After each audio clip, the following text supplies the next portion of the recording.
public comfort, all in the interest of showing their trust in the new administration. It's all about showing to the entire government bureaucracy, hey, we are the business community ready to be with you. Handa kaming makikipagkapit-bisig sa inyo. And so today, we underscore one thing. Number one, that the government of President Duterte is predicated on two C's. The first C is consultative. We will be in a consultative mode. Number two is we will be on a cooperating mode. We will be on a cooperating mode. Today, we achieved the effect of consultation and cooperation. And the third, lastly, is we work on the basis of trust. Trust government and we trust business.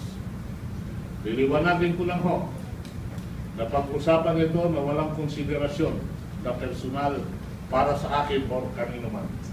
Ang konsiderasyon lang ho dito ay benepisyo ng gobyerno. Ganun ho kami mag-ooperate sa DOT, ganun ho mag-ooperate ang pamahalang ito. And so today, I thank all of you. Michael, Captain Dexter, Bonnie, salamat. Sir Lance, maraming salamat. Jimmy, my friend, thank you. And Ma'am Lea, thank you. Thank you very much for giving us your trust. Thank you very much for showing your cooperation. I hope this is not the first and the last. I assure you, sir, marami pa akong kitingin. And so, I'm very happy.